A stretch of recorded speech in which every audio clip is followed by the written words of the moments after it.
नमस्कार दोस्तों, यहाँ पर हम आपके लिए टॉपिक वाइज बायोलॉजी के कुछ चुनिंदा एमसीक्यू लेकर आए हुए हैं जो कि डिफरेंट तरीके के एग्जाम्स में पूछे जा चुके हैं व फर्दर पूछे जाने की संभावनाएं हैं।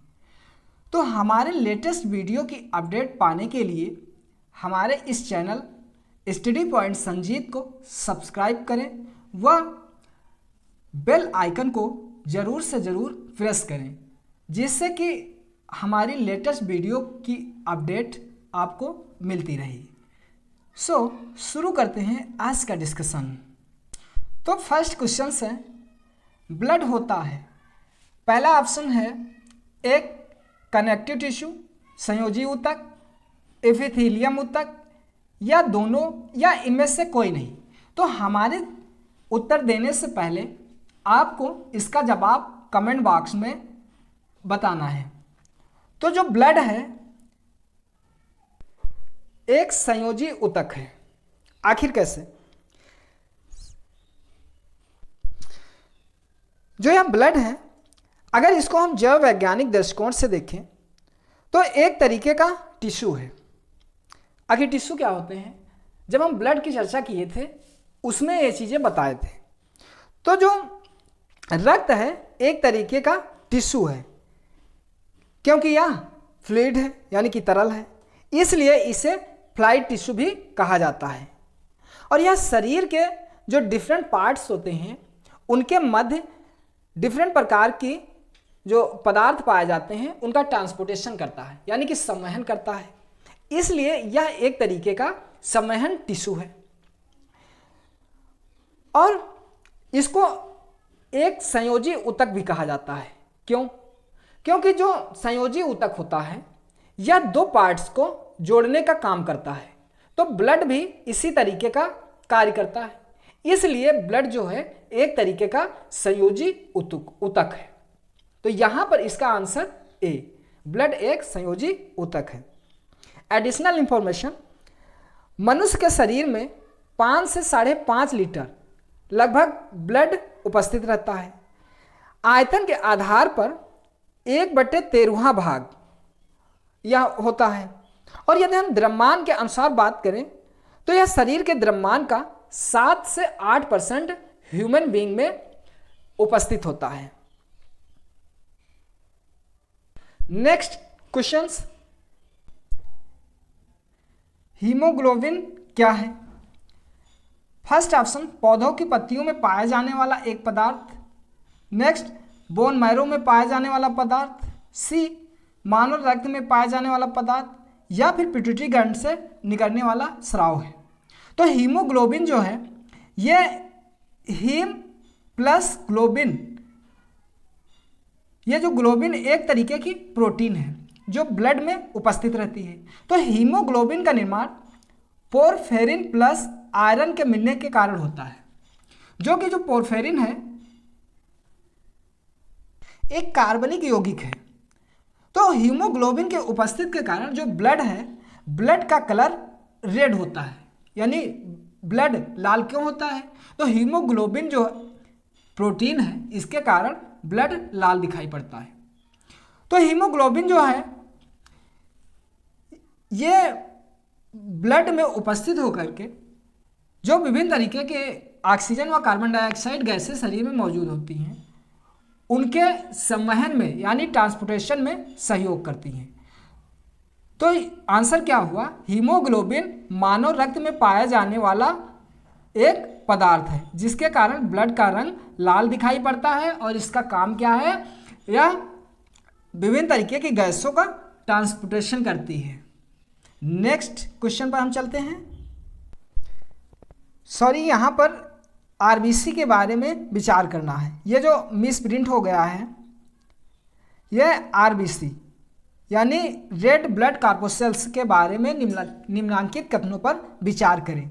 पहला है इसमें लौह उपस्थित होता है। दूसरा कथन है यह रक्त को लाल रंग प्रदान करता है और यह कुछ रोगों के प्रति प्रतिरक्षा प्रदान करता है। नेक्स्ट है यह रक्त में ऑक्सीजन का वाहक है।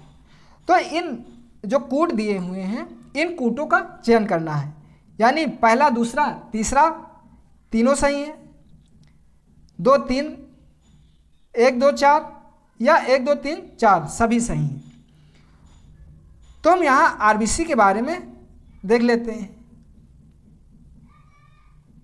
वैसे इसे एलिमिनेट मेथड से जो या रोग विभिन्न तरीके के रोगों के प्रति एंटीबॉडी डेवलप करने का काम है, तो यह WBC करती है। यानी WBC वाइट ब्लड कॉर्पस्कल्स हैं, ये बॉडी को इम्यूनिटी प्रदान करती हैं, विभिन्न तरीके के रोगों से लड़ने के लिए प्रतिरक्षा प्रदान करती हैं। तो ये तीसरा तो विकल्प नहीं होगा, यानी जिसमें जिसमें 3 है उसको काट दें, पहला एलिमिनेट, दूसरा, तीसरा, यानी हमारा यहाँ पर जो विकल्प सी है वो सही आंसर हो जाता है। तो अभी हम चर्चा किए हैं पहले वाले क्वेश्चंस में कि ब्लड में हीमोग्लोबिन नामक जो प्रोटीन होती है उसकी उपस्थिति के कारण रक्त का जो रंग है वो लाल दिखाई देता है, और हीमोग्लोबिन जो गैसें हैं ऑक्सीजन और कार्बन डाइऑक्साइड उनका संवहन करती है, यानी ट्रांसपोर्टेशन करती है। तो हीमोग्लोबिन का निर्माण पोरफेरिन प्लस आयरन के मिलने के कारण होता है, तो पहला सही हो जाता है, यानी कि आयरन उपस्थित रहता है।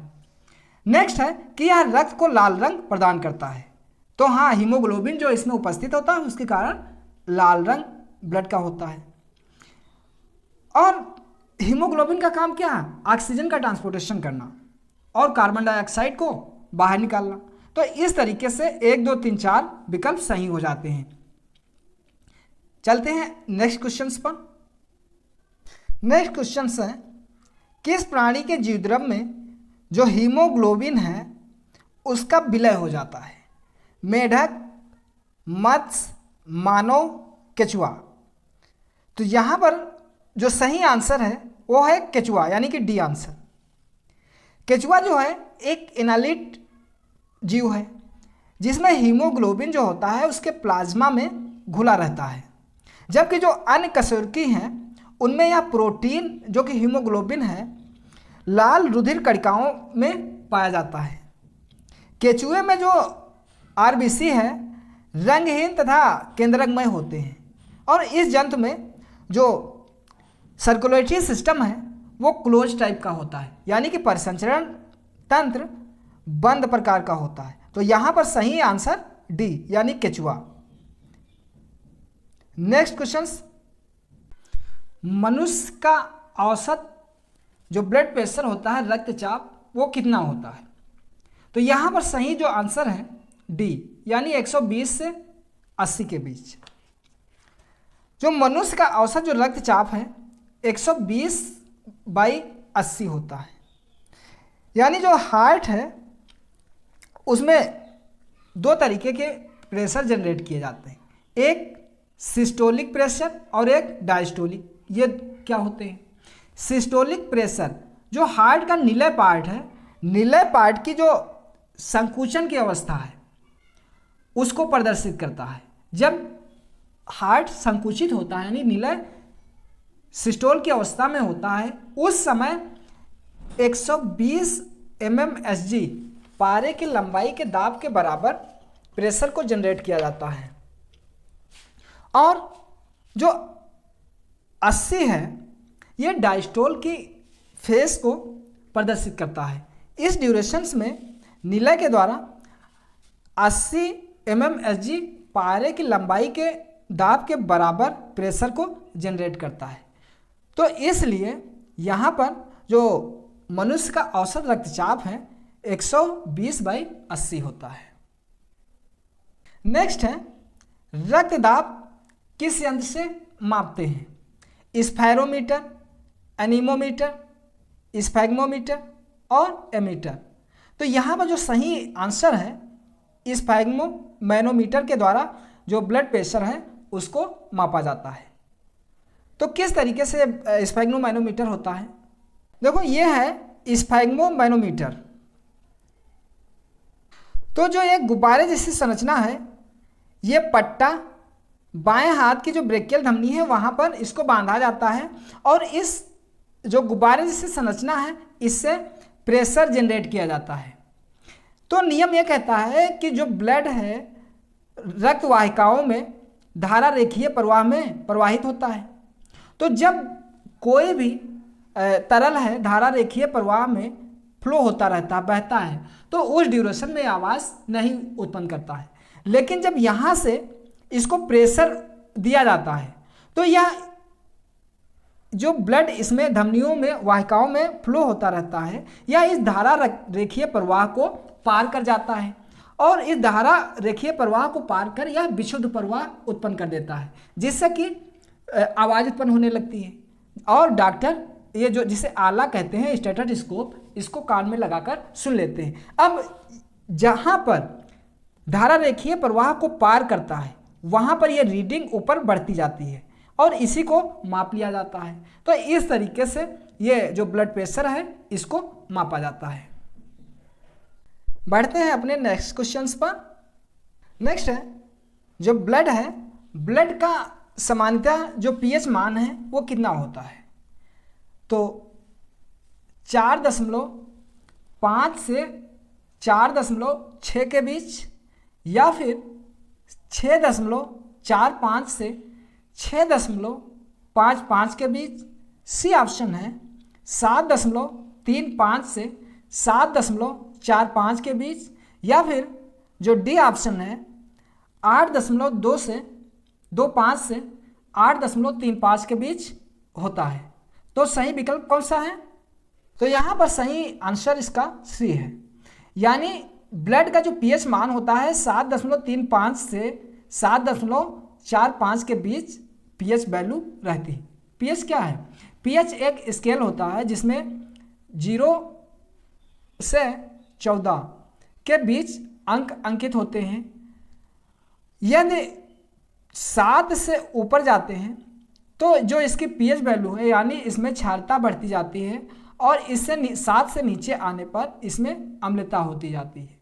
तो जो ब्लड है 7.35 से 7.45 के बीच है, यानी कि यह उदासीन से थोड़ा क्षारीय की टाइप का ब्लड होता है। Next questions. जब व्यक्ति वृद्ध हो जाता है यानी बूढ़ा होने लगता है तो ऐसे में उस सामान्यतः उसका जो रक्त दाब है उस पर क्या इम्पैक्ट पड़ता है?